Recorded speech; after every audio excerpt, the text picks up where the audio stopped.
ನಮಸ್ಕಾರ ವೀಕ್ಷಕರೇ, ನಾನು ನಿಮ್ಮ ಯುವರಾಜಗೌಡ ಮಿರ್ಜಿ ಮಾತಾಡ್ತಾ ಇರೋದು. ಕಾಂಗ್ರೆಸ್ ಪಕ್ಷದಲ್ಲಿ 80 ಶಾಸಕರ ಬೆಂಬಲ ಇದೆ ಅಂತ ಹೇಳಿ ಡಿ ಕೆ ಶಿವಕುಮಾರ್ ಅವರಿಗೆ ಗೊತ್ತಾಗ್ತಾ ಇದ್ದಂತೆಯೇ ಸಚಿವ ಸತೀಶ್ ಜಾರಕಿಹೊಳಿ ಆಕ್ರೋಶ ಭರಿತರಾಗಿದ್ದಾರೆ. ಯಾವ ರೀತಿ ಆಕ್ರೋಶ ಭರಿತರಾಗಿ ಎಂತ ಮಾತುಗಳನ್ನ ಮಾತನಾಡಿದ್ರು ಮತ್ತು ಸಚಿವ ಸತೀಶ್ ಜಾರಕಿಹೊಳಿ ಅವರ ಆಕ್ರೋಶ ಭರಿತದ ಮಾತುಗಳು ಎಷ್ಟು ಸತ್ಯವು ಮತ್ತು ಡಿ ಕೆ ಶಿವಕುಮಾರ್ ಅವರಿಗೆ 80 ಶಾಸಕರ ಬೆಂಬಲ ಇದೆಯಾ ಇಲ್ಲವಾ, ಅದು ನಿಜಾನ ಸತ್ಯನ ಸುಳ್ಳ, ಎಲ್ಲವನ್ನೂ ಬನ್ನಿ ನೋಡ್ತಾ ಹೋಗೋಣ. ನಿಮಗೆ ಗೊತ್ತಿರೋ ಹಾಗೆ ಹೇಗಾದ್ರೂ ಮಾಡಿ ಸಿದ್ದರಾಮಯ್ಯನವರನ್ನ ಕೆಳಗೆ ಇಳಿಸಿ ನಂತರದ ಒಂದು ಸಿಎಂ ಸ್ಥಾನದ ಪೀಠದ ಮೇಲೆ ಕುತ್ಕೊಳ್ಬೇಕು ಅಂತಕ್ಕಂಥದ್ದು ಡಿ ಕೆ ಶಿವಕುಮಾರ್ ಅವರ ಒಂದು ಸ್ಥಿತಿ ಆಗ್ತಾ ಇದೆ ಅಥವಾ ಅವರ ಮನೋಭಾವನೆ ಆಗ್ತಾ ಇದೆ. ಆದ್ರೆ ಅದಕ್ಕೆ ಅಡ್ಡಿಯಾಗಿ ನಿಂತ್ಕೊಂಡಿರೋದೇ ಸಚಿವ ಸತೀಶ್ ಜಾರಕಿಹೊಳಿ. ಕಾರಣ 2028ರಲ್ಲಾಗ್ಲಿ ಅಥವಾ ಈಗಾಗ್ಲಿ ಯಾವುದೇ ಸಂದರ್ಭದಲ್ಲಾಗ್ಲಿ ಸಚಿವ ಸತೀಶ್ ಜಾರಕಿಹೊಳಿ ದೊಡ್ಡ ಮಟ್ಟದಲ್ಲಿ ಅಡ್ಡಿಪಡಿಸ್ತಾರೆ ಸತ್ಯ.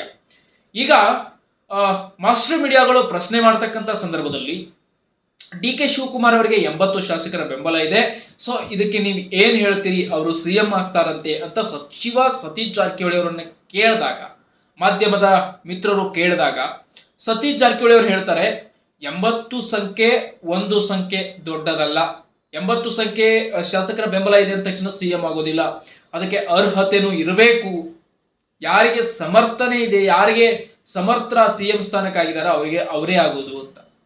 ಅಂದ್ರೆ ಇಲ್ಲಿ ಸತೀಶ್ ಜಾರಕಿಹೊಳಿ ಹೇಳಿರುವ ಅರ್ಥಗಳನ್ನ ನೋಡ್ತಾ ಇದ್ರೆ ಬಹುತೇಕ ಡಿ ಕೆ ಶಿವಕುಮಾರ್ ಅವರು ಸಿಎಂ ಸ್ಥಾನದ ಪೀಠ ಏರ್ಲಿಕ್ಕೆ ಸಮರ್ಥರು ಅಲ್ಲ ಅಂತಾನ ಅಥವಾ ಆ ಯೋಗ್ಯತೆ ಇಲ್ಲ ಅಂತಾನ ಡಿ ಕೆ ಶಿವಕುಮಾರ್ ಅವರಿಗೆ ಏನ್ ಅರ್ಥ ಗೊತ್ತಾಗ್ಲಿಲ್ಲ ಇದು. ಯಾಕಂದ್ರೆ ಅವ್ರ ಹೇಳಿಕೆಯನ್ನ ನೋಡಿದಾಗ, ಸತೀಶ್ ಜಾರಕಿಹೊಳಿ ಅವರು ಕೊಟ್ಟಂತ ಒಂದು ಸ್ಟೇಟ್ಮೆಂಟ್ ಅನ್ನ ನೋಡಿದಾಗ 80 ಶಾಸಕರ ಬೆಂಬಲ ಇದೆ ಅಂತೆ ಅಂತ ಈ ಮಾಧ್ಯಮದ ಮಿತ್ರರು ಒಂದು ಪ್ರಶ್ನೆಗಳನ್ನ ಮಾಡಿದಾಗ ಆ 80 ಶಾಸಕರ ಸಂಖ್ಯೆ ದೊಡ್ಡದಲ್ಲ, ಒಬ್ಬನೇ ಒಬ್ಬ ವ್ಯಕ್ತಿ ಇರ್ತಕ್ಕಂಥವ್ರು ಕೂಡ ಕಾಂಗ್ರೆಸ್ ಪಕ್ಷದಲ್ಲಿ ಸಿಎಂ ಆಗಿದ್ದಾರೆ.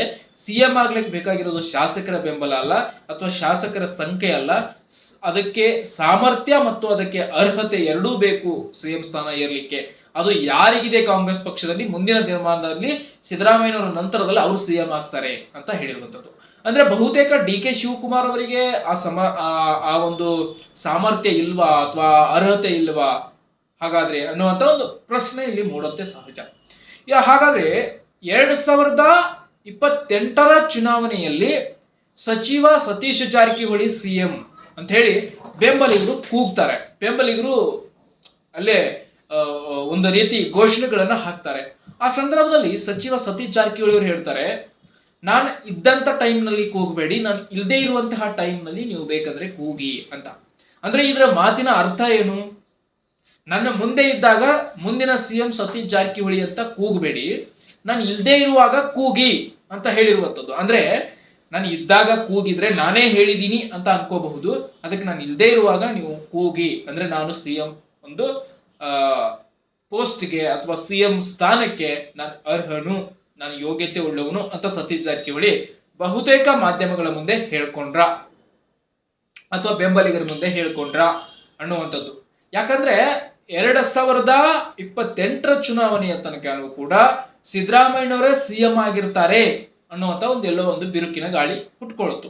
ಆದ್ರೆ ಡಿ ಕೆ ಶಿವಕುಮಾರ್ ಪದೇ ಡೆಲ್ಲಿಗೆ ಹೋಗ್ತಾ ಇರುವಂತದ್ದು, ಡೆಲ್ಲಿಯಲ್ಲಿ ಚರ್ಚೆ ಮಾಡ್ತಾ ಇರುವಂತದ್ದು, ಹೈಕಮಾಂಡ್ ಜೊತೆಗೆ ಅವ್ರು ಮಾತಾಡ್ತಾ ಇರುವಂತದ್ದು, ಕೊಟ್ಟ ಮಾತನ್ನ ಉಳಿಸ್ಕೊಳ್ಬೇಕು ಅಂತ ಪೋಸ್ಟ್ಗಳನ್ನ ಹಾಕ್ತಾ ಇರುವಂತದ್ದು, ಮಾತಿನಂತೆ ನಡಿಲಿಲ್ಲ ಕಾಂಗ್ರೆಸ್ ಹೈಕಮಾಂಡ್ ಅಂತಕ್ಕಂಥದ್ದು ಬೇಸರವನ್ನ ವ್ಯಕ್ತಪಡಿಸ್ತಾ ಇರುವಂತದ್ದು, ಇದು ಡಿ ಕೆ ಶಿವಕುಮಾರ್ ಅವರ ನಡವಳಿಕೆಗಳಲ್ಲಿ ಕಾಣಿಸ್ತಾ ಇದೆ. ಎಲ್ಲವೂ ಕೂಡ ಬಹುತೇಕ ಈ ರೀತಿ ನಡೀತಾ ಇದೆ ಕಾಂಗ್ರೆಸ್ ಪಕ್ಷದಲ್ಲಿ ಅನ್ನೋದು.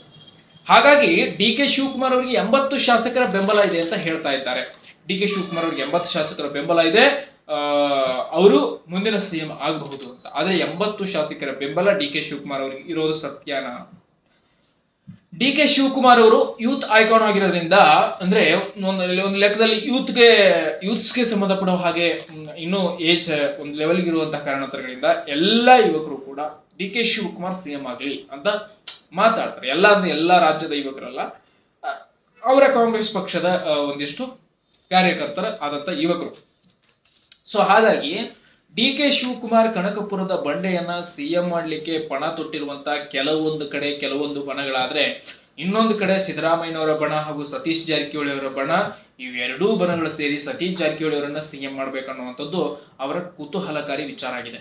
ನೀವು ಕೇಳ್ಬೋದು, ಸಿದ್ದರಾಮಯ್ಯನವರ ಬಣ ಅಂದ್ರೆ ಸಿದ್ದರಾಮಯ್ಯನವರಿಗೆ ಬೆಂಬಲ ನೀಡತಕ್ಕಂತಹ ಶಾಸಕರು ಸತೀಶ್ ಜಾರಕಿಹೊಳಿ ಅವರಿಗೆ ಯಾಕೆ ಸಾಥ್ ಕೊಡ್ತಾರೆ ಅಂತ.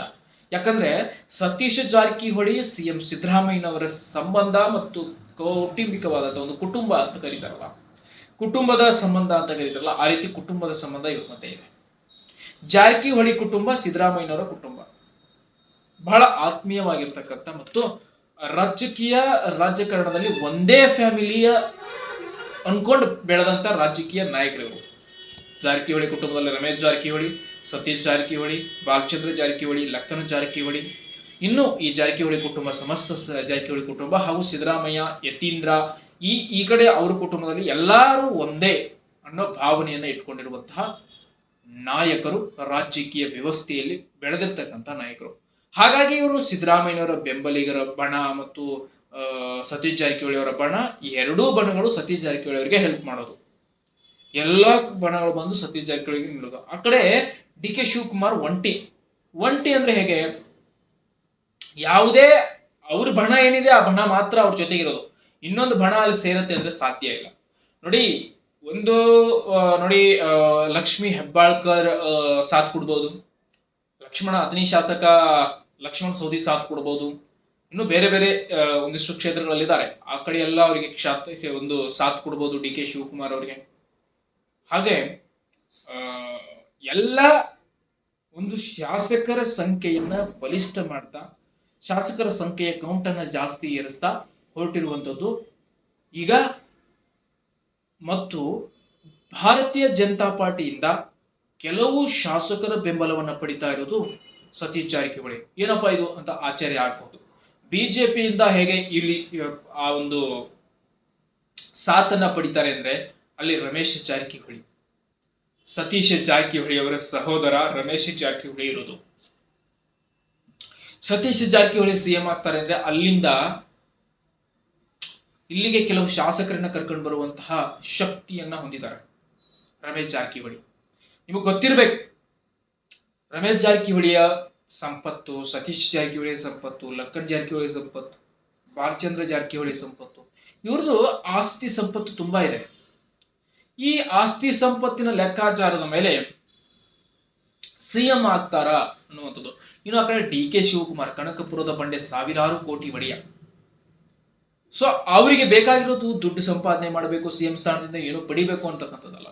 ಮಾಜಿ ಸಿಎಂ ಅನ್ನುವಂಥದ್ದೇ ಬೇರೆ. ಕರ್ನಾಟಕದ ಮುಖ್ಯಮಂತ್ರಿ ಒಂದು ಲಿಸ್ಟ್ ಅಲ್ಲಿ ಬರಬೇಕು ಅನ್ನೋದು ಡಿ ಕೆ ಶಿವಕುಮಾರ್ ಅವರ ಒಂದು ಲೆಕ್ಕಾಚಾರ.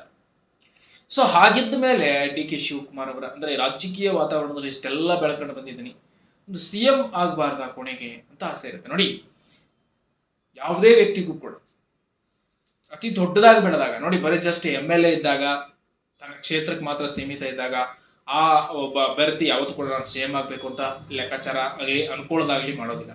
ಯಾವಾಗ ಒಂದು ರಾಷ್ಟ್ರದಲ್ಲಿ ಅಂದ್ರೆ ಪರಿಚಯ ಆಗ್ಲಿಕ್ಕೆ ಶುರು ಮಾಡ್ತಾರೆ, ಬರೀ ರಾಜ್ಯ ಅಲ್ಲ ರಾಷ್ಟ್ರೀಯಕ್ಕೆ ಪರಿಚಯ ಆಗ್ತಾರೆ, ಮೇಲೆ ಮೇಲೆ ಡೆಲ್ಲಿಗೆ ಹೋಗೋದು ಬರೋದು, ಆಮೇಲೆ ಡೆಲ್ಲಿಯ ನಾಯಕರ ಜೊತೆಗೆ ಚರ್ಚೆ ಗ್ರಾಸ ಮಾಡೋದು, ಈ ರೀತಿ ಮಾಡ್ತಿರ್ತಕ್ಕಂಥ ಸಂದರ್ಭದಲ್ಲಿ ರಾಜ್ಯದಲ್ಲಿ ಚೇತರಿಸ್ಕೊಡ್ತಾರೆ. ನಂತರದಲ್ಲಿ ರಾಜ್ಯದಲ್ಲಿ ಎಲ್ಲಾ ಕ್ಷೇತ್ರಗಳಿಗೂ ಕೂಡ ಬೇಕಾದಂತ ನಾಯಕ ಆಗ್ತಾರೆ. ಕೆಲವು ಕ್ಷೇತ್ರಗಳಲ್ಲಿ ಪ್ರಚಾರ ಮಾಡ್ತಾರೆ, ರಾಜ್ಯದ ವಿಸ್ತೀರ್ಣವನ್ನ ಅಳಿತಾರೆ. ಅಳದಾದ್ಮೇಲೆ ಅವರಿಗೆ ಅನ್ಸಕ್ಕೆ ಶುರು ಆಗುತ್ತೆ, ನಾನು ಕೂಡ ರಾಜ್ಯದ ಮುಖ್ಯಮಂತ್ರಿ ಆಗ್ಬೇಕು ಅಂತೇಳಿ.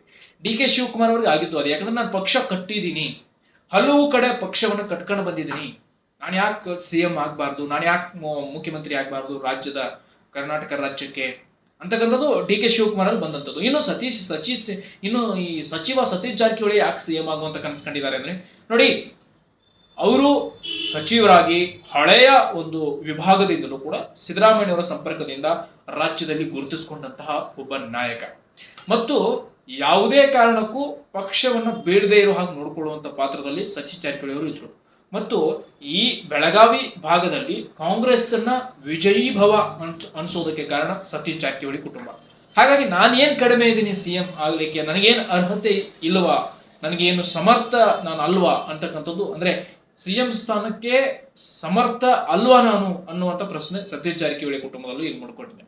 ಸತೀಶ್ ಜಾರಕಿಹೊಳಿ ಕುಟುಂಬದಿಂದನೂ ನಾನು ಸಿಎಂ ಆಗಬೇಕು, ಜಾರಕಿಹೊಳಿ ಕುಟುಂಬದಲ್ಲಿ ಒಬ್ಬ ಮುಖ್ಯಮಂತ್ರಿ ಆಗಲೇಬೇಕು ಅಂತಕ್ಕಂಥದ್ದು ಜಾರಕಿಹೊಳಿ ಕುಟುಂಬದಲ್ಲಿ ಇರತಕ್ಕಂಥ ಒಂದು ಕನಸು. ಹೀಗಾಗಿ ಇವರಿಬ್ಬರ ಮಧ್ಯೆ ದೊಡ್ಡ ಮಟ್ಟದ ಪಟಾಪಟಿ ಜಟಾಪಟಿ ಇದ್ದಿದ್ದಂತೂ ಸತ್ಯ.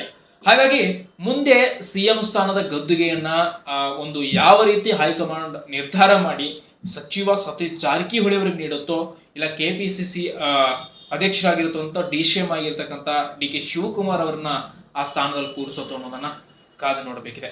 ಒಟ್ಟಲ್ಲಿ ಹೈಕಮಾಂಡ್ಗೆ ತಲೆ ಬಿಸಿಯಾಗಿದ್ದು ಸಿಎಂ ಸಿದ್ದರಾಮಯ್ಯನವರು ಕೂಡ ಯಾವ ಸಂದರ್ಭದಲ್ಲಿ ಯಾವ ರೀತಿ ಹೊಳ್ತಾರೆ ಅನ್ನೋದು ಕೂಡ ಗೊತ್ತಿಲ್ಲದೆ ಇರುವಂತಹ ಸಂದರ್ಭದಲ್ಲಿ ಈಗ ಕಾಂಗ್ರೆಸ್ ಹೈಕಮಾಂಡ್ ತಲೆ ಬಿಸಿ ಮಾಡ್ಕೊಂಡು ಕುತ್ಕೊಂಡಿದೆ. ಆದ್ರೂ ಕೊನೆಗೆ ಸತೀಶ್ ಜಾರಕಿಹೊಳಿನ ಅಥವಾ ಡಿ.ಕೆ. ಶಿವಕುಮಾರ್ ಅನ್ನೋ ಪ್ರಶ್ನೆ ಕೂಡ ಹೈಕಮಾಂಡ್ ಮಾಡುತ್ತೆ ಮತ್ತು ಹೈಕಮಾಂಡ್ ನಿರ್ಧಾರ ಮಾಡುತ್ತೆ.